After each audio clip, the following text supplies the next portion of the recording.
Bon, on va pas faire les surpris, on savait que ça allait être absolument impossible de faire mieux que le premier film, et ça s'est confirmé.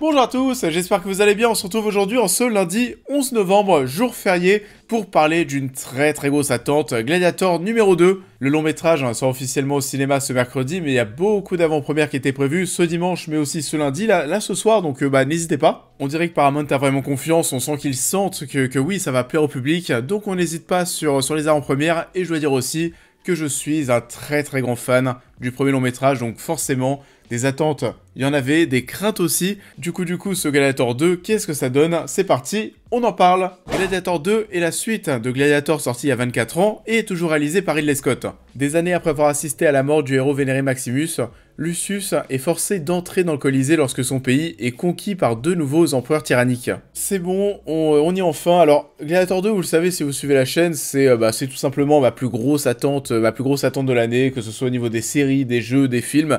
Gladiator 2, c'était ma plus grosse attente. Pourquoi ça? Parce que le premier film, c'est de très loin l'un de mes films préférés. C'est top 5, facile, voire même voilà top 3. Je pars sur une île déserte demain sans souci avec Gladiator. Je pars au combat pour Maximus, il y a aucun souci. Donc forcément un retour de Gladiator quasiment 25 ans après. Autant vous dire que j'avais des attentes, mais aussi beaucoup de craintes. J'attendais cette suite, quand même avec une certaine confiance, parce que ça aussi j'en ai déjà pas mal parlé sur la chaîne. Pour moi, Ridley Scott n'est absolument pas finito. Il y a beaucoup de films de Ridley Scott qui sont sortis ces 10 dernières années, qui sont vraiment très bons, et ça je le maintiens, je le signe. J'étais du coup absolument pas contre un projet de second film, surtout que Ridley Scott était derrière tout ça, même si il y avait quand même une part de moi qui me disait que ça allait pas être aussi bien entendu, parce que égaler le premier Gladiator, c'est quasiment mission impossible. Il y a peut-être un truc qui me donnait un peu d'espoir. Je pense que Blade Runner 2049 fait partie des excellents retours qu'on a eu ces dernières années. Alors, c'était pas Ridley Scott qui est revenu pour Blade Runner 2049, c'était Denis Villeneuve, et j'avais adoré ce qui avait été fait ici. On était sur quelque chose de différent et ça rendait totalement hommage finalement au premier long métrage de Ridley Scott. Donc, des bons retours, il y en a eu, pas beaucoup, mais il y en a eu. D'ailleurs, si on veut un contre-exemple, alors là, il y a eu moins d'attente entre les deux longs métrages, mais si on repart un mois en arrière avec Joker 2, là pour le coup, cette suite, elle nous a tous beaucoup déçus. Limite, la sortie de Joker 2, vu à quel point ça a été décevant, j'avais peur, j'arrêtais pas de me dire, voilà, j'espère que dans un mois, je vais pas ressentir la même déception devant Gladiator 2, parce que là, ça serait dramatique. On ne déconne absolument pas avec le chef-d'œuvre qui est Gladiator. Et du coup, ce Gladiator 2, qu'est-ce que j'en ai pensé? Alors c'était prévisible, bien sûr, c'est pas au niveau, c'est pas mieux que le premier. Maintenant, voilà, on va pas faire la fine bouche aussi, c'est mieux que 95% des blockbusters qui sortent chaque année. Et je pense que très majoritairement, ça va plaire au public. Je pense que les gens qui seront déçus de ce Gladiator 2 seront des personnes comme moi, des personnes qui sont amoureuses du premier film. Pourquoi ça? Parce qu'il y a pas mal de similitudes, que ce soit au niveau de l'histoire et des personnages, même si au bout d'un certain moment, le scénario va un peu s'émanciper de ce qu'on avait déjà eu dans la première histoire. On va prendre un chemin qui va être assez différent. Mais ce Gladiator 2, il va quand même souffrir de la comparaison avec son aîné. Il faut bien entendu avoir vu le premier Gladiator avant d'aller voir celui-ci. On a un générique d'introduction au tout début du long métrage qui va reprendre les événements de la première histoire, du premier film, avec un style qui reprend, j'ai l'impression, le style de la société de production de Ridley Scott qu'on a à tout début, c'est Scott Free. Vous savez, ce style de dessin qui part un peu dans tous les sens. On a ça pour le générique d'introduction, les événements du premier film sont racontés, il me semble, avec ce style. Et si on veut revenir sur la comparaison avec le premier film, en gros, Gladiator 2 va faire moins bien sur quasiment tous les points. Bon, après vous me direz, c'est pas grave, parce que même si on est un peu moins bien que le premier Gladiator sur tous les points, ça fait quand même un bon film, et en soi, c'est quand même grosso modo le cas. Et même s'il y a toujours cette dimension épique, il y a quand même beaucoup moins d'émotions, il y a quand même beaucoup moins de choses intéressantes, crédibles, au niveau de la narration, de l'écriture, c'est pas forcément au niveau. Je dois même dire que ce qu'il y a de pire pour moi, c'est que je ressens un côté assez rushé sur certains points de ce Gladiator 2. Rien à voir avec les ambitions du réalisateur qui sont absolument démesurées parce que c'est spectaculaire, les images sont folles, on ressent le budget, on en a clairement pour son argent, que ce soit les décors, les tenues, quasiment tout est impeccable. mais il y a un souci pour moi au niveau de l'écriture, au niveau du scénario, du développement des personnages, et ça a un giga impact sur l'émotion parce que personnellement, et pourtant je m'attendais à vraiment chialer durant ma projection, j'ai pas ressenti beaucoup d'émotions, j'ai un peu survolé le film à certains moments, il y a des moments où je rentrais pas dedans, et ça à cause de l'écriture, il y a des passages où j'avais vraiment du mal à croire en cette histoire. Le scénario et l'écriture ne sont donc pas à la hauteur des visuels et du divertissement qui est proposé. Et bien sûr, la première chose sur laquelle j'ai envie de revenir, qui était peut-être ma plus grosse attente sur ce Gladiator 2, c'était bien entendu la BO, parce que la BO d'Hans Zimmer du premier film, encore aujourd'hui, un quart de siècle après, 25 ans après, c'est encore une des BO les plus marquantes, les plus iconiques du 21e siècle. Il y a eu très peu de BO aussi marquantes que celle de Gladiator ces 25 dernières années. Et là, malheureusement, c'est la giga déception. La BO est aux abonnés absentes. Il y a rien, on va reprendre à 2-3 moments les musiques du premier film, et forcément c'est ce qui se fera de mieux durant la séance. Et c'est pas du tout au niveau, il y a zéro création, et pourtant, mais c'est très bizarre, mais tu sais que tu vas être attendu sur ce point. Il y a vraiment rien, la déception est totale sur ce point, et ce qu'on entend, ce qui a été créé, est assez générique et oubliable. Non, vraiment, ça n'égale pas du tout le travail d'Hans Zimmer qui, encore une fois, est très très marquant. La BO d'Hans Zimmer, la BO de Gladiator, on l'écoute encore aujourd'hui. Et c'est tellement dommage de ne pas l'avoir vu revenir pour travailler sur cette suite et prolonger en quelque sorte son œuvre. Il est actuellement, il me semble, sur le film Formule 1 avec Brad Pitt qui sort l'an prochain. Donc oui, première déception, la BO, ok. Deuxième déception, j'ai pas envie de dire l'histoire parce qu'il y a quand même pas mal de petites surprises qui sont plutôt bienvenues. Mais il y a plutôt un souci d'écriture à mon sens. On va peut-être revenir sur tout ça plus en détail en partie spoilers, mais il y a 2-3 choses qui ont été en tout cas révélées dans la communication de ce Gladiator 2, qui pour moi n'auraient jamais dû être révélées en interview ou dans les trailers. Des choses qui me gênent profondément parce que c'est pas forcément justifié dans le film. On va garder ça pour la partie spoilers parce que je sais qu'il y a des gens qui ne regardent même pas les bandes annonces et donc j'ai peur même de spoiler les bandes annonces. On y reviendra après, mais je suis assez choqué par certains choix de communication. Alors on le disait, il y a un petit côté copier-coller, c'est vrai, au niveau de l'histoire, au niveau des personnages, durant la première partie en tout cas de long métrage. Paul Mescal est là pour être le nouveau Maximus. Il est plutôt bon dans le film, c'est vrai, mais bien entendu, c'est pas non plus au niveau de Maximus, mais ça, c'est pas à cause de la performance de l'acteur qui est vraiment très très bonne, plus une question de développement de personnages, d'émotions, et finalement de ses convictions qui sont peu expressives, j'ai presque envie de dire, à l'image. En tout cas, en termes de charisme, en termes de carrure, et même au niveau de son regard, j'ai adoré le regard de l'acteur durant l'intégralité du long métrage. Il y a quelque chose de bestial, d'animal, et de vide, enfin on ressent quand même cette rage au fond de lui, donc à ce niveau-là, pourquoi pas, ça fonctionne, mais tu l'iconises moins que Maximus et sera moins iconique que Russell Crowe, bien entendu. Ici, il n'y a plus un empereur, mais 2 empereurs qui sont clownesques, je pense que ça va pas forcément plaire à tout le monde.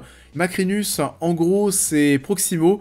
Alors, Denzel Washington est sympa à suivre, mais j'ai vu des gens commencer à dire que Denzel doit choper un Oscar pour ce rôle, etc., etc.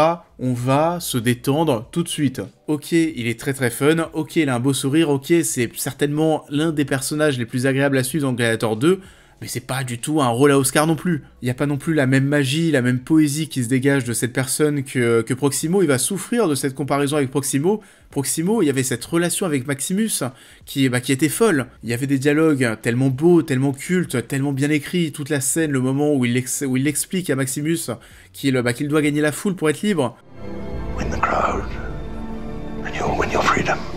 Donc oui, on est sur un personnage et sur une relation qui n'arrive pas à la cheville de la relation Proximo-Maximus. Et en termes d'étapes dans le développement de l'histoire, là aussi on a grosso modo la même chose. On a un premier acte, on va suivre une guerre.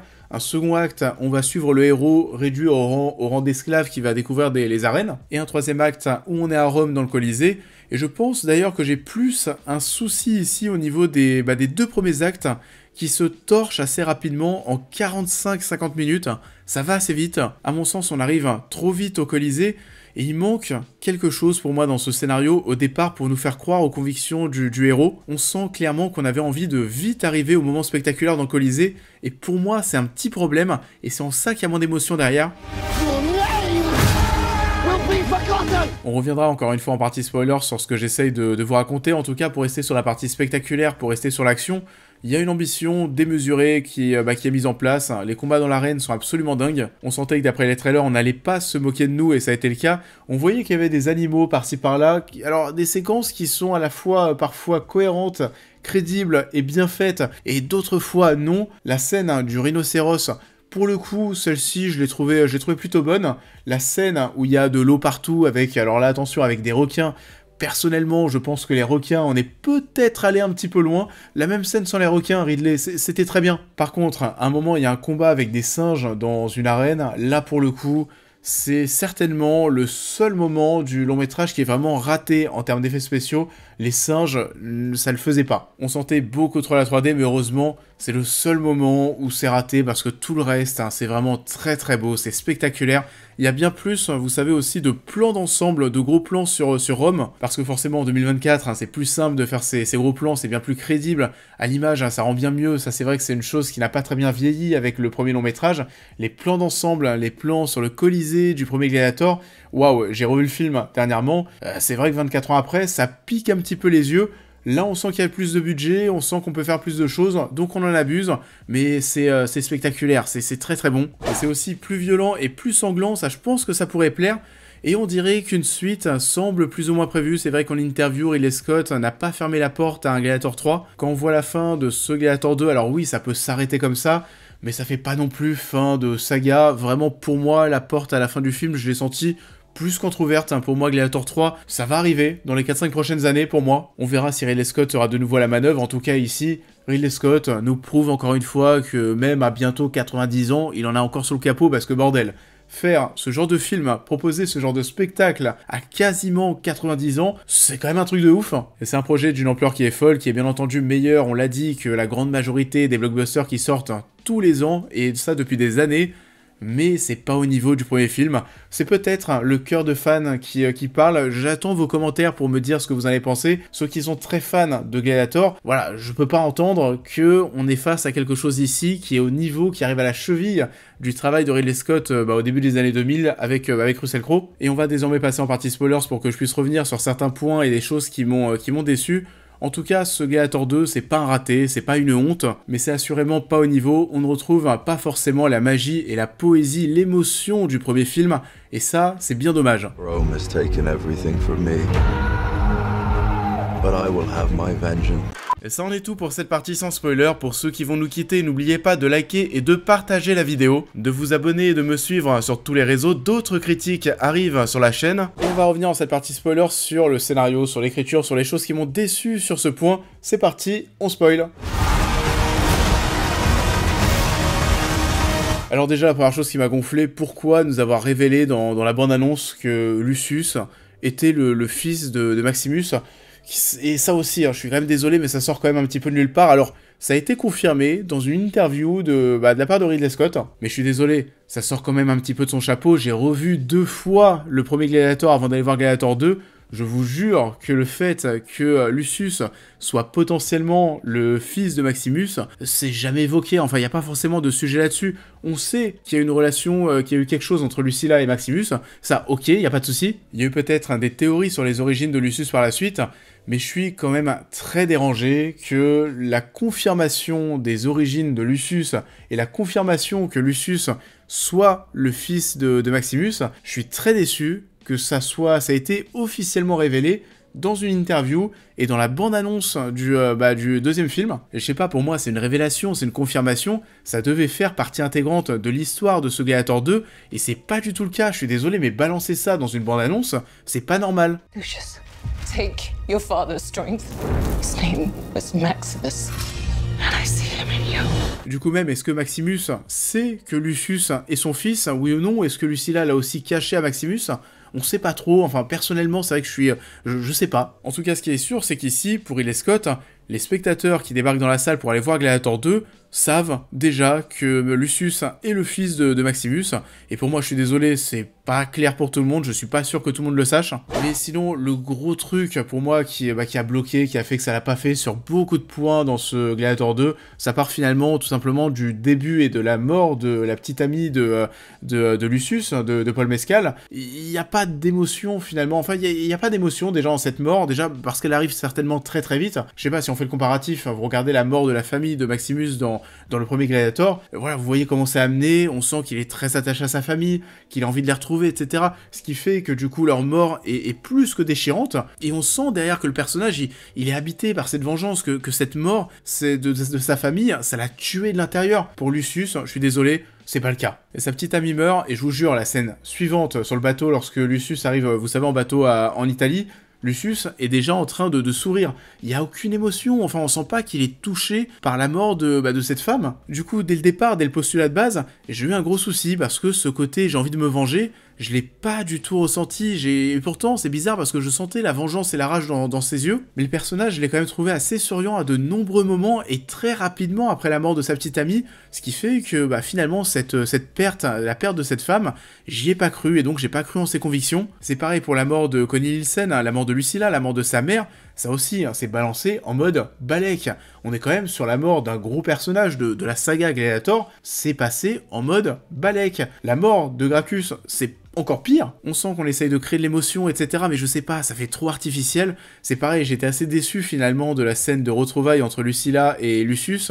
Je l'ai pas trouvé folle cette scène et je pensais qu'elle allait bien plus être remplie d'émotions. Et là aussi, c'est Lucius, une scène, c'est ton fils est mort, voilà, je suis plus là, enfin, elle vient pas me parler. La scène suivante, lorsqu'ils se retrouvent au même endroit, c'est oh maman, je t'aime. Même le lien finalement entre Lucius et le personnage du général de Pedro Pascal, là, il y avait aussi des choses de dingue à faire.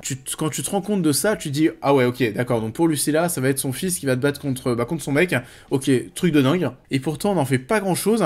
Et je trouve, pareil que Paul Mescal, alors il n'y a pas ce moment de bascule, qui devrait prendre quand même un petit peu de temps où Paul Mescal va excuser Pedro Pascal d'avoir attaqué l'endroit où il était et d'avoir indirectement tué sa petite amie. Là encore une fois, la mémoire de sa meuf, on s'en fout totalement et pourtant c'est dommage parce qu'elle a raison. On pourrait comprendre et on comprendrait pourquoi Paul Mescal excuse Pedro Pascal, mais c'est trop rapide. Vu comment c'est écrit, il y a un truc qui va pas, c'est trop rushé, on ne le voit pas faire son deuil, on ne le voit pas excuser Pedro Pascal, et tout ça fait que j'ai moins cru à cette histoire et que j'ai moins ressenti d'émotion. Il y a de très très grandes chances que je retourne déjà voir le film ce lundi soir en avant-première, pour peut-être vous faire une seconde vidéo, parce que j'ai besoin de le revoir et de voir si je suis vraiment si déçu que ça par ces points, ou si à terme je vais réussir à les accepter. En tout cas, vous l'avez compris, ce Gladiator 2 n'arrive pas à la cheville du premier Gladiator, et Lucius n'arrive pas à la cheville de Maximus, ça c'est clair. I have the trust of the Emperor. It will clear my path to the throne. You will be my instrument. I will never be your instrument in this life or the next. Ça en est tout pour cette vidéo, j'espère qu'elle vous aura plu comme d'habitude, je vous invite à la liker, à la partager, à me dire en commentaire ce que vous avez pensé de l'œuvre en question, à vous abonner, à me suivre sur l'intégralité de mes réseaux pour toutes les news et réactions à l'actualité, mais aussi à devenir membre soutien si vous souhaitez soutenir mon travail, et on va se retrouver très vite sur la chaîne pour cette prochaine critique. What he meant.